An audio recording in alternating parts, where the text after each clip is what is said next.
Ambassador, are you there? All right, if you can hear me, the junta has refused to shift ground despite pressure from ECOWAS and lately the African Union. But for how long do you think the coup leaders can sustain this?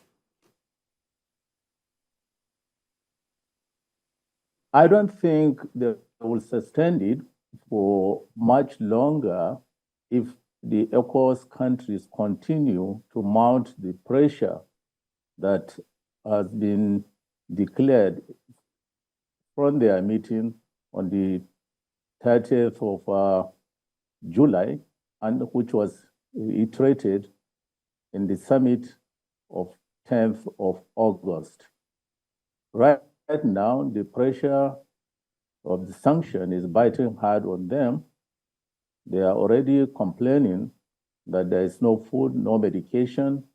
The children are dying in hospital, according to them, because of lack of electricity.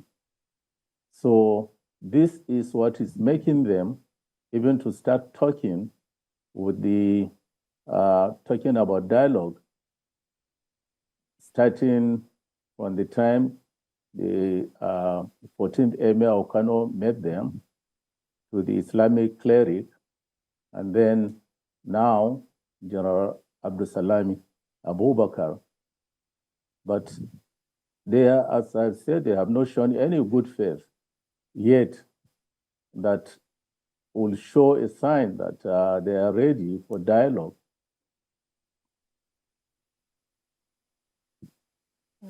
It is very important that this sign of good faith should come from them first.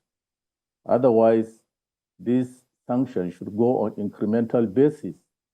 And I'm sure ECOWAS will not accept the kind of condition they are given for dialogue.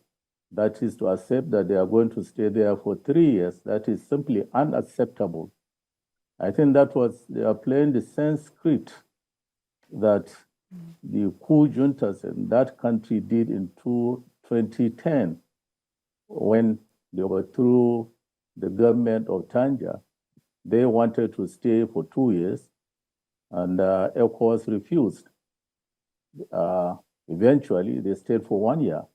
So if now they are saying that they are going to stay for 3 years, their objective is probably to stay for 2 years, just like the government of Mali and Guinea and Burkina Faso have been able to extract from ECOWAS. I think the coup in Niger must really bring to an end.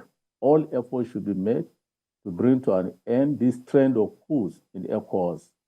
If it continues this way, there will be no ECOWAS, and Nigeria will be the greater loser, because there's no country in ECOWAS that had made compromise, that had sacrificed for the success of ECOWAS like Nigeria did, in terms of money spent in keeping peace in the 7 countries that ECOWAS sent peacekeeping operations.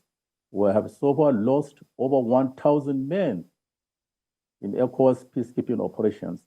All this will be in vain if Nigeria does not stand firm in making sure that there is democracy and good governance in ECOWAS. ECOWAS is and should be a serious organization. Each member state has subscribed to following the protocols of ECOWAS. If each country starts going its own way, then there will not be a community, there will not be a union. So the junta in Niger must understand that. What they are doing so far, especially in Niger, is to whip up so much sentiment against Nigeria.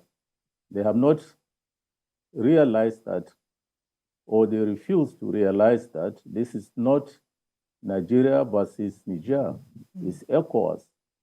And when other countries stage their own coup, Niger also joined ECOWAS in putting pressure, putting sanctions on them. Why is it now that their own soldiers have staged a coup against a legally and constitutionally elected government, why can't the same pressure be put on them? I'm surprised, really, at the action of many people in Nigeria.